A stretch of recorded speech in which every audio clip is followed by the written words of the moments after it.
Alright guys, and here we are at the finish line, task number 8. And this was quite the journey, Smallland, because I'm joined by the creator of Season 2 here, Smallland. What's up? Hi there. And yeah, what can I say? We are actually at the finish line. 8 weeks of insanity, 8 weeks of grinding, of creative routing, strat hunting, and fun as well. Like, I had a lot of fun with these tasks. I'm pretty sure everybody has their favorites out of all of them, but this one was probably the best way to end it all, having the freedom to go to every kingdom, explore while like finding strats and finding quick coins. So probably one of my favorite tasks at the start. Once I found the route, it was not too interesting, but obviously the exploring part was super fun for me. But anyways, Smallland, once again, I mean, I probably already said some type of reason why you wanted to do this task the way you did, but I still want to hear your thoughts on creating this task. Well, for the final task of Season 2, we had, over the course of Season 1 and Season 2, we'd been to pretty much every major kingdom aside from, I think, Dark Side and Darker Side. Since Dark Side and Darker Side aren't that great for, don't have much potential for tasks, I figured to finish it off, it would be cool to have one in any kingdom. And with coins, there's so many different ways to collect coins that I thought that would be really good. It'd open up the most amount of routing options. You can get them from moons, from purple coins, from pretty much anything. It'd be interesting to see what people could come up with when there's just so many options with every kingdom and all of these different ways to get these coins. Now, I did limit it to the Odyssey for this, just because there are some kingdoms that are directly beside a ton of coins, so it would make, if I allowed more than just the Odyssey, it would be a lot of routes where someone just spawns right beside a pile of coins and collects them. But I think with the Odyssey, it made it so we had to see some really nice and fancy movement here, and I think it worked out to create an interesting task. I can definitely agree with that. And before we look into the top 4 runs, actually, I think there was a lot of kingdoms that had some kind of potential. I had some kind of success with Sand, had some kind of success with Lake Mushroom, which actually ended up being pretty high up there. I even had some success with like Seaside, so that you could actually experiment and have a lot of interesting approaches to this task. But let's still look at the 4 fastest runs here. And we immediately see Miles Pro 91 winning this task in Lake. That was probably the biggest surprise for me, looking at this, because a lot of these like high fast runs for me were in Mushroom Kingdom, and I picked a route similar to what the 2nd, 3rd, and 4th place have here. But Miles just actually getting into tasks a little bit later, but after he joined, he had like amazing times on every single one, and actually winning the last task in Lake. Like, that's actually such an amazing photo finish, I think. Yeah, that's so cool. And with this too, it's like, I think a lot of people did do Mushroom Kingdom. There were a few people that did Lake Kingdom and were fast, but no one was close. No one was even close to Miles Pro. He just blew this out of the water.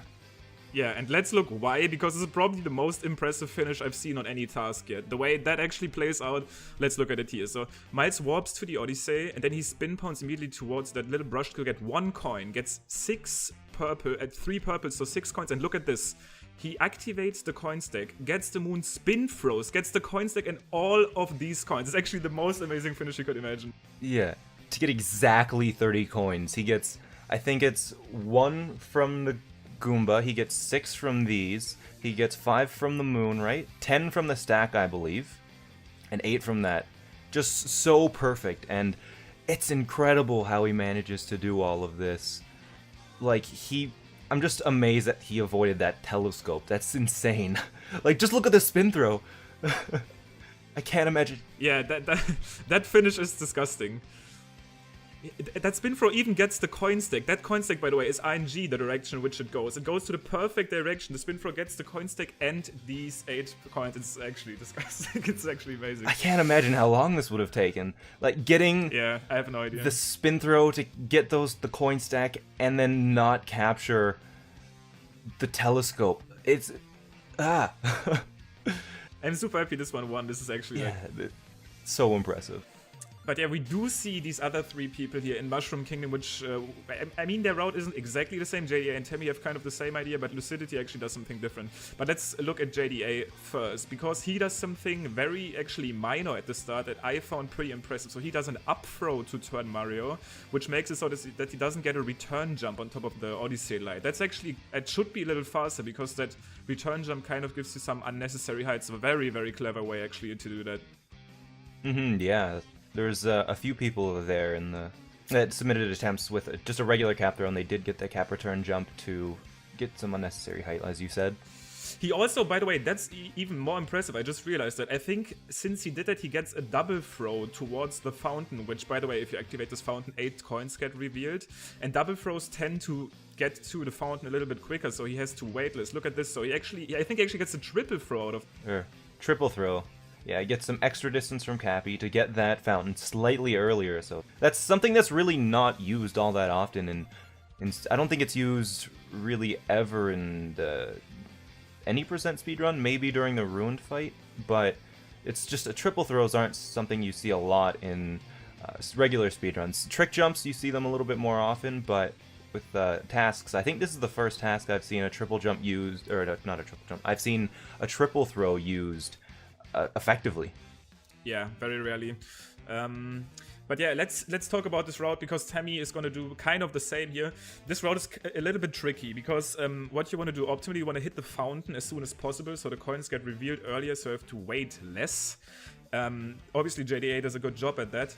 And then, this is actually interesting, so you want to grab as many of these fountain coins as possible, as fast as possible, because these players will get this little 2D sticker here, and getting this 2D sticker will give you 10 coins, but they will slowly add up, so it actually takes a while until you reach these 30 coins. So you want to get as many, because this road gets more than 30, you want to get as many here as possible, then hit the sticker as soon as possible, and then get these purples to basically get the fastest time. Something interesting is that everyone hits the sticker before Miles Pro is finished his route. Like, you can see they're collecting the coins from the sticker, and Miles Pro is still just getting to the telescope, so kind of goes to show that the sticker, it does give you those 10 coins, but it gives you them slowly enough that it made the route that Miles Pro did just a little bit faster, because he collects them instantly with that spin throw instead of waiting for them. Yeah, and once again, JDA does a good job to space this out. He just misses 1 coin on the fountain there, and then he hits the sticker and does an immediate spin throw to get these quick purples, which that's actually 8 coins, I think, if I remember correctly. So definitely nice pacing there on his run, which allowed him to get the fastest time with this route. But let's look what Tammy does as well, because he did end up choosing the same route, and he does have a different start though. He doesn't do the cap return jump or the cap throw start. Said another impressive start from Tammy. You can see spin pound and an instant roll cancel off of that ledge to get over to the fountain. Really cool. Okay, I'm mad. I just realized you can actually hit that top of the fountain with that strat. What? Because I actually did exactly the same strat, and I couldn't hit the top of the fountain, but he actually... That's so cool. Wow, I just realized. So he jumped on top of the little, like, flower pot there, which is apparent... No, actually not. He just got a sick angle to hit that with the spin throw, because usually... that spin throw or homing throw would hit the purples below and not activate these 8 coins. That's pretty smooth. Yeah, it gets the purples and the top of the fountain there. Just one of the weird interactions that spin throw has with slopes, it looks like. Just maybe smacks a tiny little peak on that fountain and then jumps up there. I really love that. And yeah, other than that, it's pretty much the same dynamic as JDA, where you have to go to the sticker quite quickly and then get these fast purples under the bridge. He also, I think, misses 1 coin from the fountain, if I remember correctly now. Yeah, just 1, basically the same. Nice timing from Tammy, and let's look at Lucidity, who definitely improved over these tasks. Like, I remember him not getting the best results, but recently he has been definitely showing some hot movements, some hot strats, and he also does this start, but actually doesn't even activate the fountain at all. He only grabs 2 purple coins from the fountain, goes over to the crate, which actually has a 10 coin stack, and the way he breaks that crate and collects this coin stack is pretty impressive. So let's look at this again. Starts with the spin pound, gets the 2 purple coins,